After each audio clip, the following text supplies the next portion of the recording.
When we picture empty space, the vacuum of the cosmos, maybe the tiny spaces between atoms, our instinct says it's just, well, nothing, an absolute void. It's the logical conclusion, isn't it? Yeah. You remove all the stuff, matter, light, particles, and what's left with zero. Seems simple. Right, but then quantum physics comes along with this wild, almost unbelievable idea. Even in that nothingness, even at the coldest possible temperature, absolute zero, there's still energy bubbling away. Uh-huh. It's like the void itself has this inherent hum, an intrinsic jitter. That's really the heart of zero-point energy, or Is it? ZPE. It's not about having zero energy in the vacuum.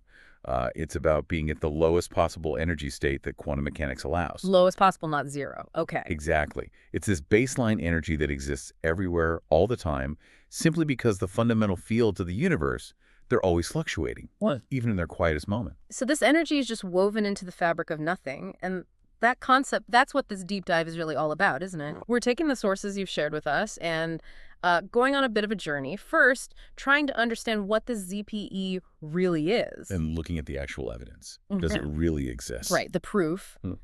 And then we step into the, well, let's face it, highly speculative, maybe even sci-fi realm. Yeah, the big question. Could we ever possibly tap into it, harvest it? It definitely feels like trying to pull power out of thin air, or maybe thinner than air, right?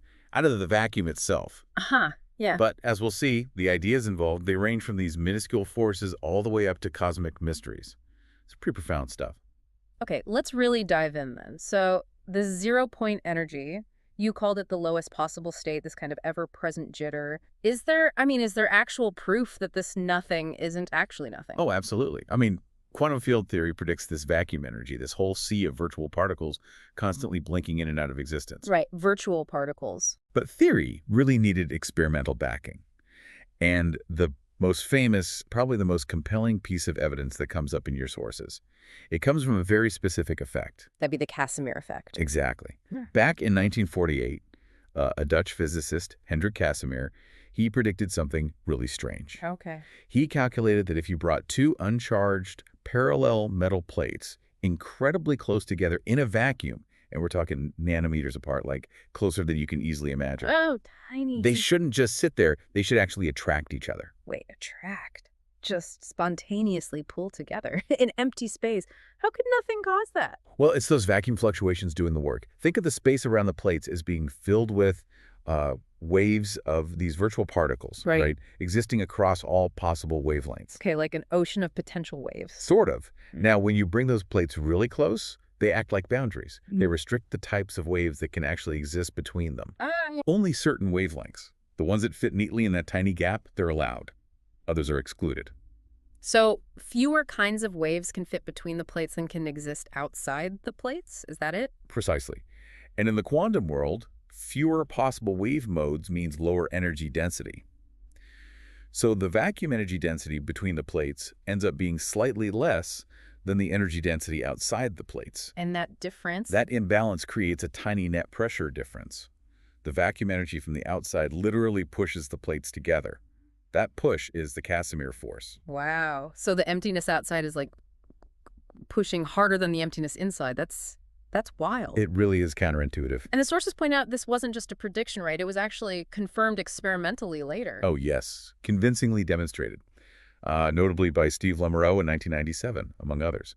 It's a tiny force, only significant at those incredibly small distances. But it's real. But its existence is concrete evidence. It shows the vacuum is not inert, that these quantum fields in empty space have real energy, they have structure, and they can exert physical force. So if this force exists, even if it's minuscule, it does make you wonder, doesn't it? Could we ever take that tiny push from the void and, I don't know, turn it into something useful, amplify it somehow? And this is where we definitely move out of experimentally confirmed physics and step firmly into the highly speculative boundary pushing. And controversial. And yes, very controversial realm. Yeah. The whole idea of actually harvesting usable energy from ZPE. And I know the immediate reaction from a lot of physicists is, well, skepticism. It sounds a bit like a perpetual motion machine, right? A very good reason.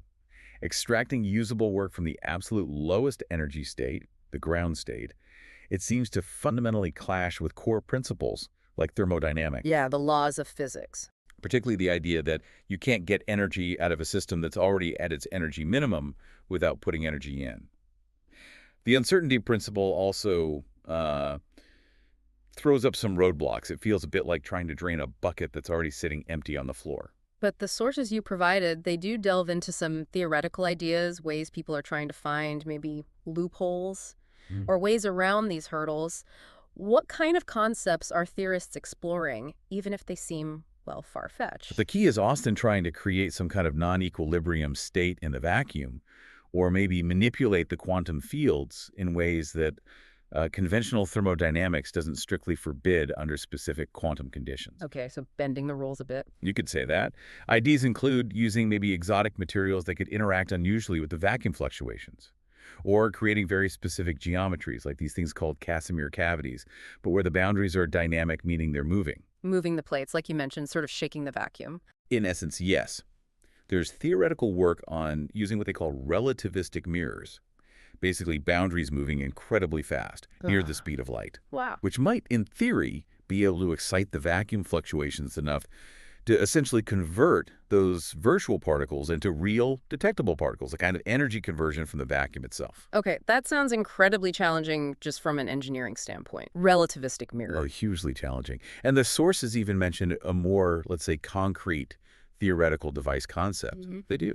A more modern idea, like the theoretical model from Ferraro and colleagues in 2021, explores something they called a quantum battery. Quantum battery. Yeah, the idea isn't really to get infinite energy, nothing like that, Hmm. but maybe to potentially use ZPE under very precise quantum control, perhaps within a specially designed quantum system, to store and then discharge energy in a way that kind of leverages these vacuum effects. So it's thinking smaller scale, more Yeah, control. exactly. It's thinking about extracting something, however small or difficult it might be, from this fundamental energy source, rather than, limitless power. This whole concept of vacuum energy, it really has a long history of capturing imaginations, hasn't it? It seems to pop up everywhere, from like historical figures to the farthest reaches of science fiction. Oh, absolutely. You can see threads of this idea, Yeah. perhaps in the more ambitious, maybe even misunderstood visions of figures like Nikola Tesla. Right, tapping into the ether, limitless energy. He dreamed of tapping into the ambient energy of the environment, yeah. Yeah. And definitely in sci-fi. Need to jump across the galaxy. Warp drive powered by vacuum energy. Teleportation. ZPE manipulation. Yeah, It's the ultimate fictional energy source, isn't it? it really is. And it certainly fueled the fringe of alternative energy research for decades, though often without the rigorous scientific validation needed for, mainstream acceptance. But there is real, legitimate scientific research happening today, right? Trying to interact with or manipulate the vacuum at a fundamental level, even if it's not explicitly naming for free energy. That's right. Scientists are looking at using things like metamaterials. These are materials engineered with structures at the nanoscale specifically to try and control how vacuum fluctuations behave. Controlling the jitter. Kind of.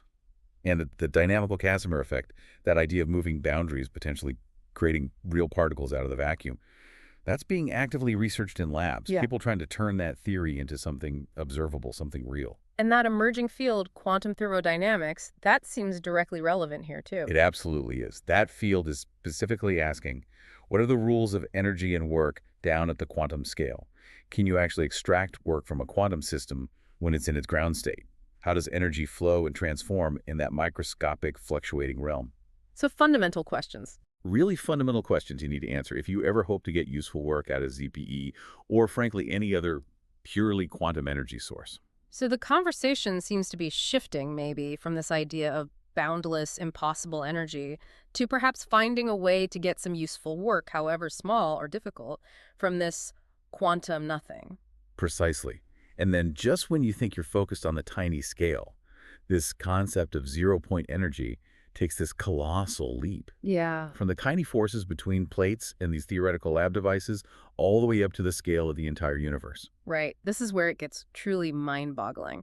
The sources connect ZPE directly to dark energy. Yes, that mysterious force we observe that's causing the universe's expansion to speed up. One of the leading theories proposes that dark energy is actually the energy of the vacuum itself.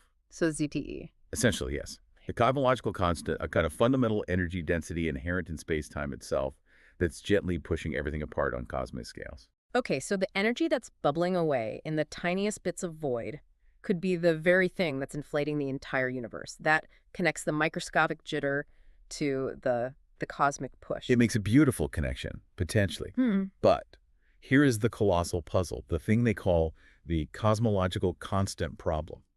And it's arguably the biggest outstanding mystery in fundamental physics. The enormous discrepancy you mentioned earlier. Exactly. When physicists use quantum field theory to actually calculate the expected energy density of the vacuum based on ZPE, adding up all those fluctuations across all the known quantum fields, They get a number. they get an absolutely staggering number, unimaginably huge. How big are we talking again? It was Roughly 10 to the power of 120 times larger. at 120. 10 with 120 zeros after it. That much larger than the actual energy density we observe driving the cosmic expansion, the dark energy. That's just, I can't even picture that number. That's the largest mismatch between theory and observation in the history of science, isn't it? By far. It's not just a small error. It's fundamentally wrong by an astronomical factor. It's like calculating the size of a house and getting the size of the entire universe or something. Something like that. Yeah.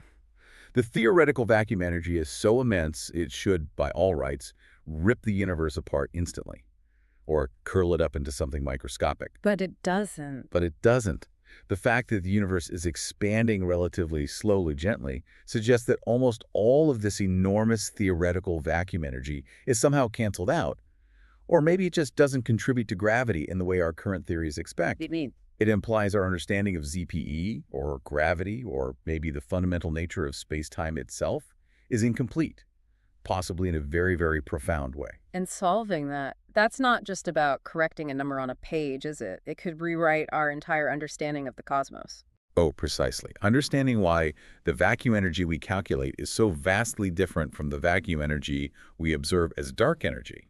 That could shed light on cosmic inflation right after the Big Bang, the ultimate fate of the universe, and maybe, just maybe, point towards a deeper theory of quantum gravity that finally unites quantum mechanics and general relativity. Wow. So we've really covered some incredible ground in this deep dive using your sources.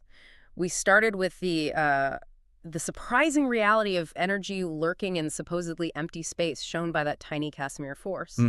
From the concrete to the speculative. Yeah, then exploring those highly speculative, almost sci-fi ideas about actually harvesting it. We saw how this concept weaves through scientific history, fringe ideas, and now serious modern lab efforts. Right, the metamaterials, the dynamical Casimir effect. And finally, connecting this quantum foam to one of the grandest, most perplexing mysteries of the entire cosmos. Dark energy and that unbelievable 10 to the 120 problem. It really underscores a fundamental point, doesn't it? That even in what seems like absolute nothingness, there is fundamental energy. Energy driving forces and shaping the universe in ways we're only just beginning to fully grasp. Thinking about all this, from the tiny quantum jitter way up to the accelerating cosmos, it really leaves you, the listener, with some pretty fundamental questions drawing from the sources you shared. Like, can the hum of the void ever genuinely power our future civilizations? Or is tapping into ZPE destined to remain a theoretical dream, maybe a sci-fi trope? Or perhaps the more profound question is, are we already fundamentally immersed in and influenced by this vacuum energy on a cosmic scale, and our current confusion about it, this vast discrepancy, is just the first hint of a much deeper reality, a reality we're only just starting to perceive? It's definitely a lot to consider. What stands out most to you from this whole exploration of the sources? Something to really chew on. Thank you for joining us for this deep dive.